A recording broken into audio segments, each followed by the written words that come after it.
If you have an interest in horses and love learning more about horses, the horse industry, teaching, or even managing your own horse business, then you're in the right place. We would love you to join us on our mission, which is to improve the lives of horses around the world through the education of riders, handlers, and trainers. So get comfortable, listen in, and enjoy. Today's guest is Jenny Manuel. Jenny's got a background in dressage, show jumping and eventing, and she's busy running Alchemy Equestrian Centre in Henley Brook, Western Australia. And at Alchemy, she gives disadvantaged kids an opportunity to experience horses. How are you, Jenny? Hello, very well, thanks, Glenys. Great. Now, you've got your favourite quote ready for us? I have, very simple one, but it was something that I actually got from my father. I asked him before he passed away, actually, I said to Dad, look, Dad, if there was one quote you could give me or one bit of advice in life, what would it be? And he said to me, fear nothing. And I always really remembered that and often apply that to myself and life in general, not just with horses, but I do apply it to the horse riding, but more about setting goals for yourself and not being scared because of failure to do something that you want to do. So that's my quote, fear nothing. Sometimes people don't do it because they're scared that what if they don't succeed, but they just never get the opportunity because they don't even give it a go. Yeah, exactly. And that's what I really take from that. It's don't not follow a dream because you're scared that it might not work out, And sometimes you go to follow one dream and it doesn't work out. It sort of puts you in the other direction where you're meant to be anyway. Absolutely. That's right. All right, Jenny, do you want to tell us how you started with horses and what your first memories were? Yeah, well, when I was about 5 years of age, we lived in the city of Perth in Claremont, so it was an inner city suburb, and my mum got a posting with her work to a country town, and really country town called Mullawar. So the West Australians will know where Mullawar is. It's kind of off the beaten track and it's very small. And we had some very good family friends there, and they owned several thousand acres. They bred horses and we were great mates with them. So Mum took this job opportunity and we all went to Mullawar. We went with them to a horse auction because they were riding to their horses. And my dad was very funny with auctions. He loved auctions. He loved buying stuff. And kind of didn't really matter what kind of auction it was. And we went to this horse auction with them and he bid and bought 5 horses that morning. And we'd never owned a horse in our life. Oh, wow. He feared nothing, did he? Yeah. No half measures. So it was hilarious. So we ended up with 5 horses that day and he sold 2 at the same auction to private other buyers that bought 2 off him. And so we went home with 3 horses.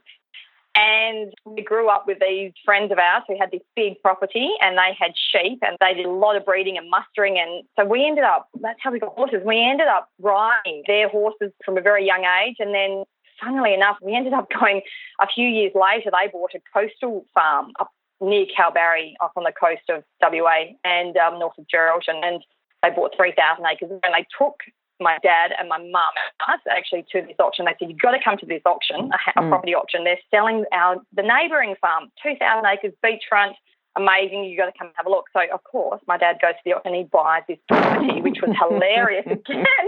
So we ended up with this, between the 2 families, this 5,000 acres on the coast, beautiful bushland, not really farming land. It was kind of just bush and whatever. And we ended up riding, spending all our school holidays up on the farms. And it was, from about the age of, 7 or 8 to my teens, we just grew up riding on the farms and we would literally just spend, our weeks up there and we'd be mustering all the time the sheep. It was the highlight of our life, And so my early years of riding was just this kind of, outback bush riding. We'd just jump anything and we'd literally be, I look at it now and think, oh my God, I'd never do this with my kids. We'd probably grow overprotective. But my mum would send us off in the morning, my sister and I, and our horses. I'd be, 8, 9, 10, whatever I was, my sister a couple of years older, and we would literally just saddle up and we'd go all day. We'd be gone all day. And there's no mobile phones, obviously. And Yep. And on 2,000 acres, yeah. Yeah, thousands of acres, and we'd just be gone and we would have an absolute ball, using our imagination and just roaming around this land. So that was my early years of riding, how we got into it, purely because of just my dad and his options. And wow. And these great family friends, the Halers, and they were the ones that owned this land. And And they actually gave me my first horses. Yeah, they'd literally take us into the paddock, and I'd love wandering around with the herd. You know, Yep. there'd be, I don't know, maybe 20 odd, and they would literally just say, "Do you want a horse? Which one do you want?" And I'd just go into the herd. I was probably the more passionate of the three of my, of us kids. I was the more passionate, and I'd say, "I want that one," and they'd just kiss me, and we'd bring it back to Geraldton. Back then, when we moved to Geraldton, and I'd take it home and I'd just break it in. I didn't even know what I was doing, but I'd just spend time with it. And eventually I'd just break this horse in, and I did it on quite a few occasions, and they would be my horses, So, yeah, funny how you start out. Wow. And then from there, it sounds great. Do you still have that property? No. We sold ours well before our friends sold theirs, and then we ended always on acreage, but that was like a lot. We never lived on that property. That was like a lifestyle place on weekends and holidays.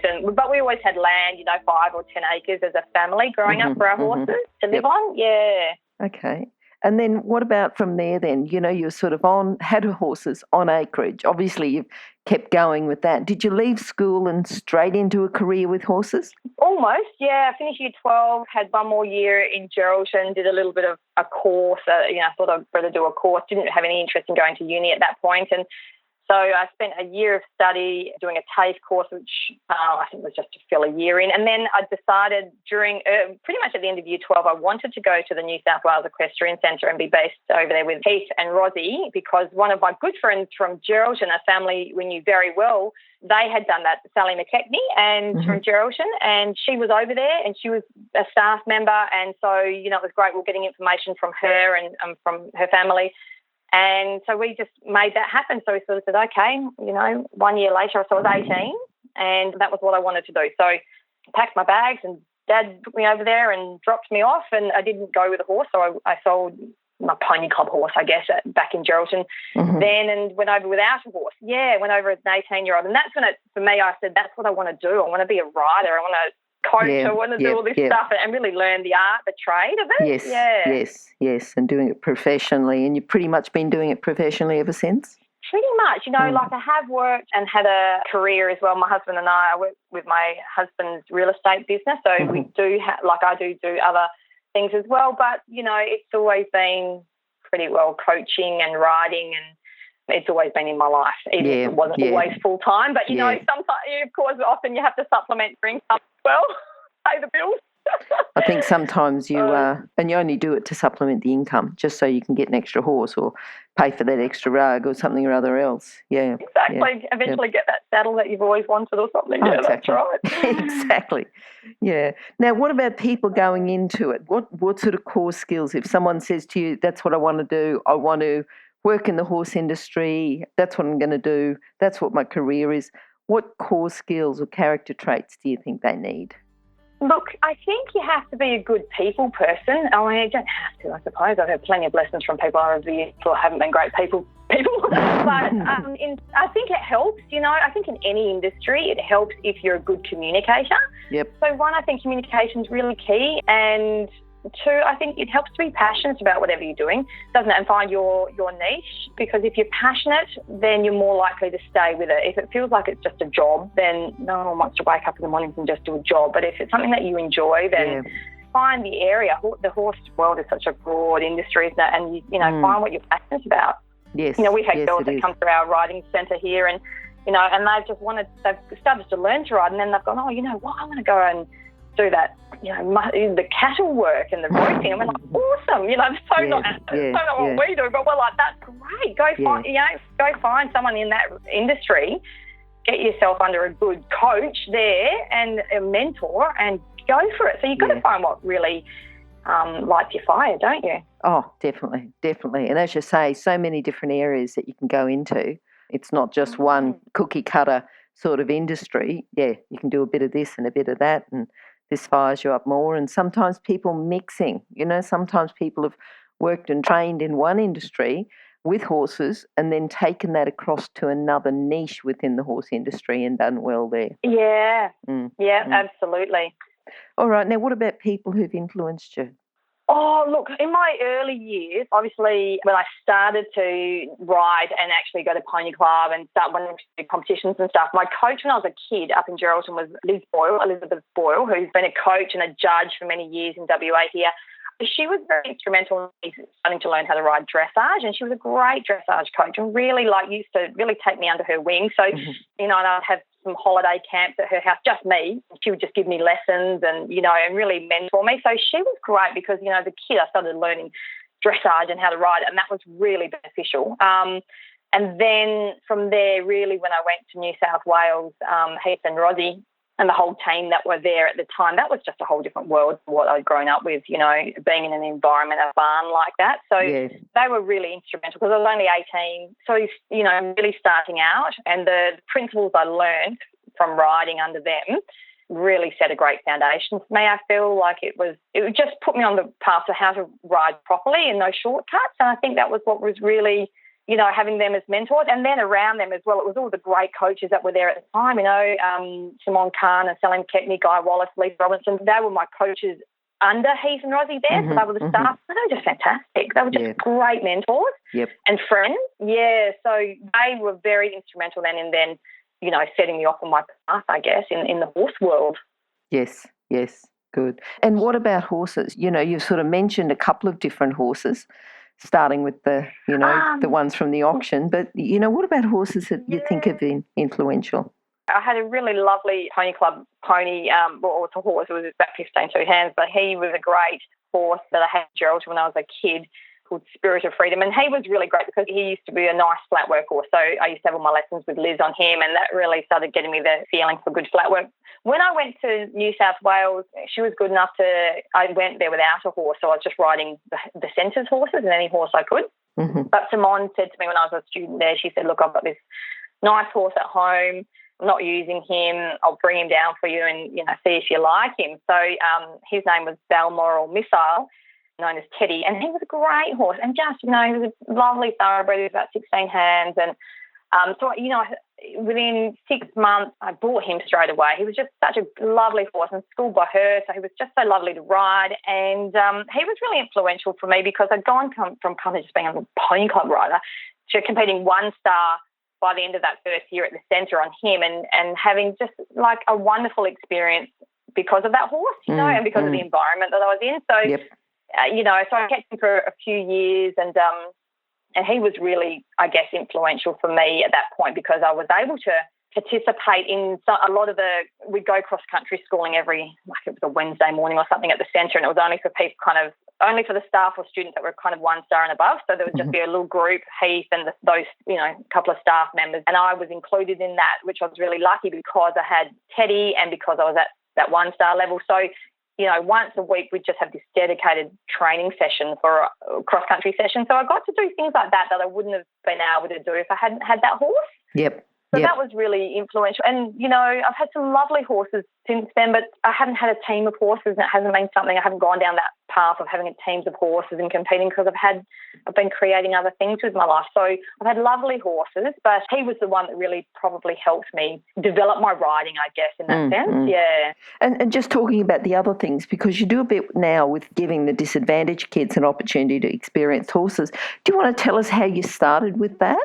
Yeah, look, I always had a bit of a desire to help children or, young kids. And I think that, I don't know exactly where that came from, but probably from just hearing inspirational speakers at maybe church when we were growing up as kids and things like that. And I always felt like I wanted to help other people. I wasn't really quite sure how, but I felt like somehow with my horse experience, I always felt like one day I'll get my own place. And when I've got my own place, I'll be able to do something with that. And so when my husband and I bought this property in Henley Brook, and we did a vision board of what we wanted to have for our life and our property, and with that we said, okay, well, we want to give back as well, and how can we do that? And these people it was just fate, we sort of crossed paths with a woman, a wonderful African young woman who she actually came and bought my car, and we got talking. We'd just not long come back from a trip to Africa. We got talking, long story short. She worked with disadvantaged kids, a lot of refugees, blah, blah. And I said, look, I'd love to help you guys out. Would you like to bring some here and we could give them a bit of experience? Well, that just led from one thing to the next. And,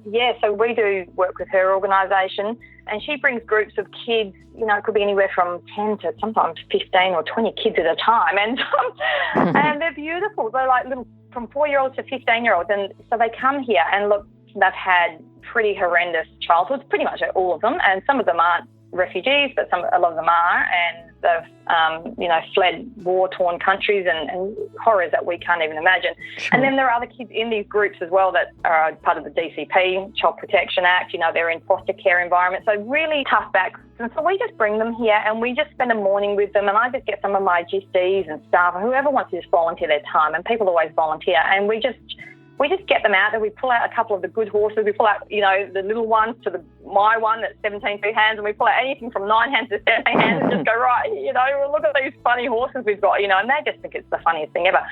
So we just get them brushing them and grooming them. They plait their manes, and when it's not chaotic, we give them little horse rides as well. It depends on how big the group is, but, and we do farm jobs with them, and it just brings the most amazing joy to these kids. It's actually a real pleasure to be able to do that. Yep. And everyone that helps me with those mornings and those sessions gets a lot out of it. Yeah. Yeah, like we think they're getting a lot out of it, but in actual fact, we're getting a lot out of it because it actually makes you feel really good. So I love doing that stuff. That really, it really inspires me. Good. And I'm sure that they certainly enjoy it and get a lot out of it too. So I'm good on you. Yeah. Yeah, I think that's good. Oh, Do you think that's your proudest moment? Oh, look, in a way I do, like my husband and I, we every few years we do up a vision board. We say, well, what do we actually want to get in the next couple of years? Or what do we want to do with our lives? And every 2 or 3 years we'll do a vision board. And, to actually say this year we want to buy a property and we want to create this and do this and have this be who we are. Mm-hmm. And I think then when that all came to fruition, that, it's when we got this property, I remember my husband and I, we quite a funny day, but anyway, it was a long story. I can't go into all that, but we finally got all the finance done, and we met in the city, and my husband even acted as our own settlement agent this day because he's in real estate and he had to do it this day.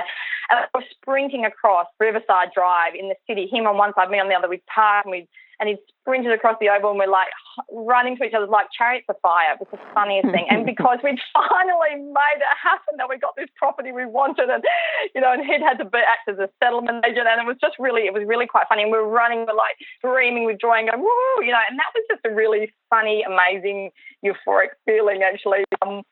For it all come together, because there was a few hurdles that we had to get through along the way to get the property and make it all happen. So, so certainly, having a big vision come to fruition. That's good. It's beautiful. Yeah. And what do you think, now you're talking about sort of the highs and the lows, that's one of the highs, and I'm sure you've had a few. What do you think been the biggest challenge with what you're doing now? You have through from horses right up to sort of what you're doing now. I guess, when you get nice horses and you get big plans for that, then for me, I usually only have one horse at a time. I don't normally have a couple. I've had a couple in the past, but, having the, sound issues with horses and feeling like you get them so far and you have visions of getting them further and doing more with them, and then they break down. And so that's always a challenge in this industry. But I guess probably ongoingly, I think the biggest challenge for me, I'm a mum of 2 young children. So I think for me, it's probably a time thing, is trying to juggle being a mum and running the centre and coaching and riding and trying to fit everything into your day. So, I still love to ride and compete when I can, although, 2 kids under 5, I haven't had a lot of time for that in the last 5 years, but trying to make the time for the things that I love to do for myself as well, which is, I love to compete and ride, and that, that's a challenge. Definitely trying to get the time. Yeah. And you're talking, like you're really enjoying it, and you're juggling fitting everything in, but you still want to do everything, and you're enjoying everything. That's right. You still want to keep doing it, but you've just got to make sure that you allow time for everything. Yeah. Something doesn't get neglected. I did for a few years back there. I was doing quite a lot with my judging, and I was judging quite a lot and starting out on that. And I really actually, just because I really actually enjoy it.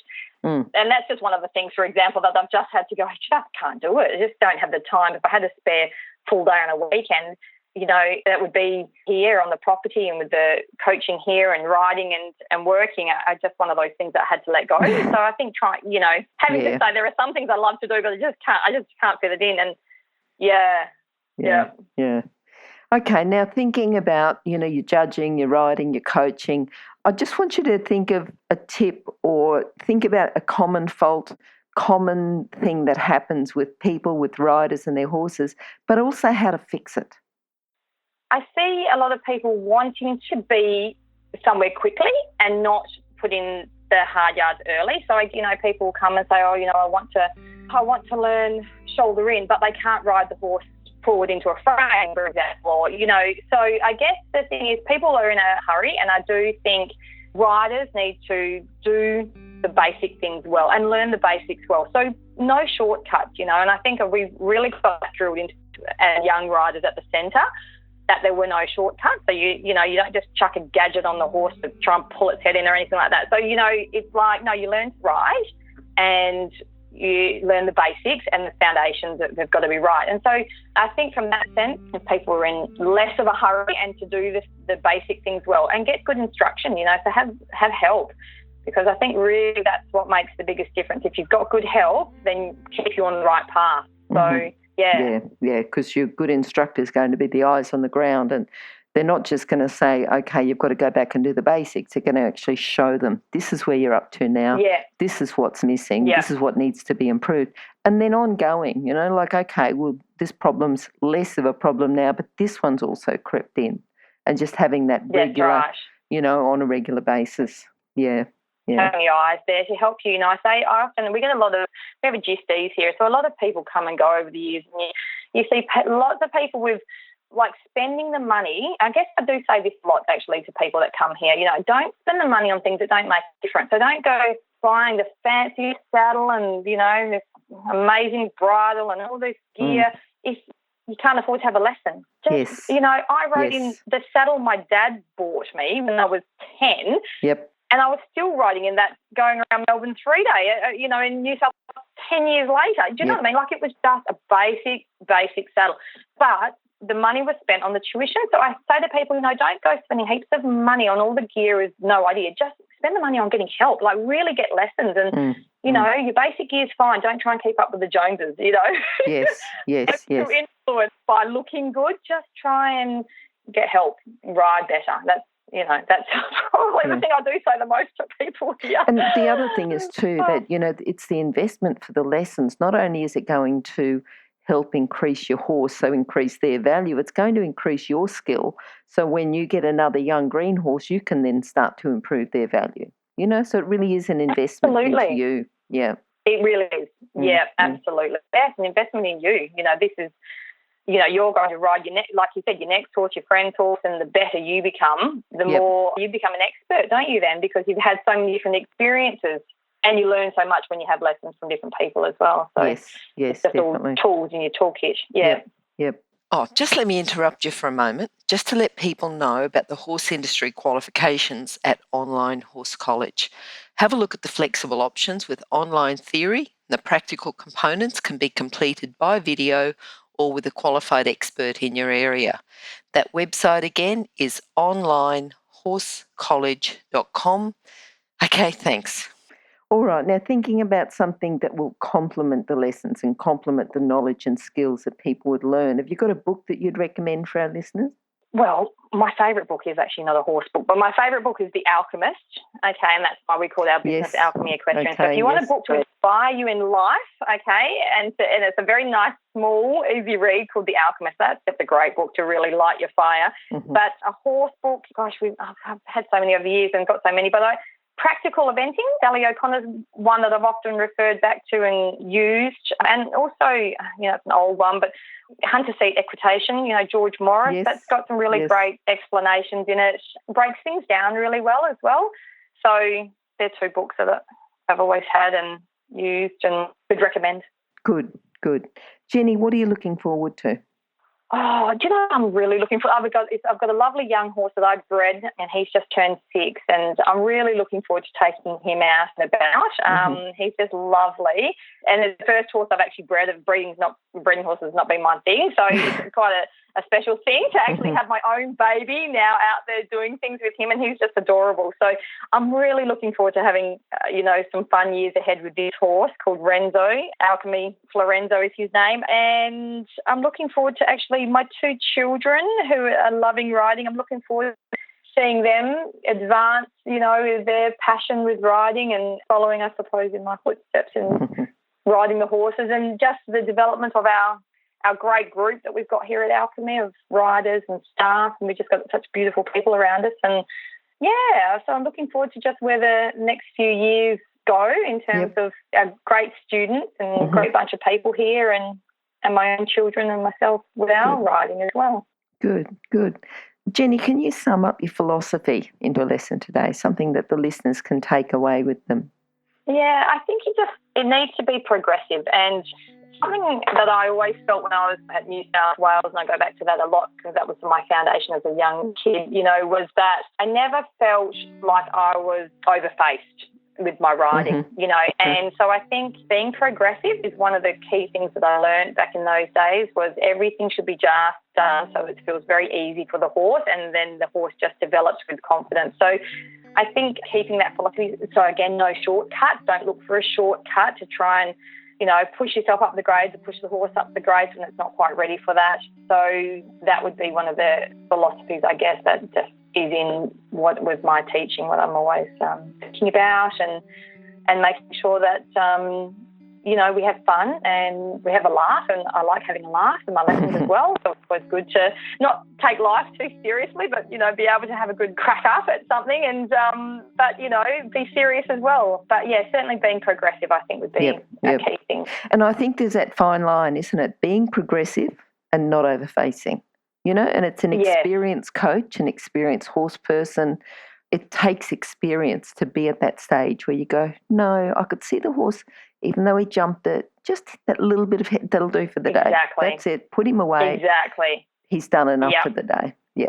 Just those little, tiny little signals that you're looking for. Never be scared to change the plan as well. You might think you're coming out to, if you're jumping, you might think, okay, we're going to practice riding the course today at whatever height that you're going to be competing on the weekend. But then you go, wow, okay, you guys are looking sensitive. The horses are not as confident. Okay, let's just drop these fences down. Let's just get him really confident again, and not being scared to change that, change the plan, and keeping confidence for the horse and rider. Is optimum. Is key, I guess. Yeah. Good. Okay, Jenny, how can people contact you?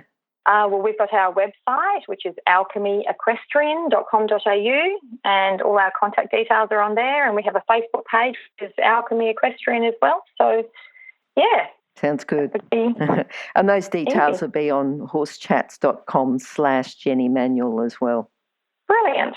So, Jenny, thank you for talking to us today. I'm really excited about what you're doing for disadvantaged kids and giving them the opportunity to experience horses. I think that's something that you've had on your vision board, and obviously something that you enjoy. I think that's good. Yeah, absolutely. It's lovely. It's a great honour for us to be able to do that. Okay. All right. And I like your philosophy too, being progressive, not overfacing, and no shortcuts. Yeah, awesome. Oh, thanks, Glenys. Okay, good to talk to you, Jenny, and hopefully we'll talk to you again sometime soon. Awesome, thanks. Bye. Bye. Oh, wait, before you go, if you're an equestrian coach or a horse riding instructor, or even if you aspire to be one, have a look at the free video series for horse riding instructors on the Horse Chats website. Go there now, have a look, horsechats.com. Remember that our comments and instructions are general in nature and do not take into consideration your individual horses or your individual ability and circumstances. If you enjoyed this podcast, then please leave your comment below.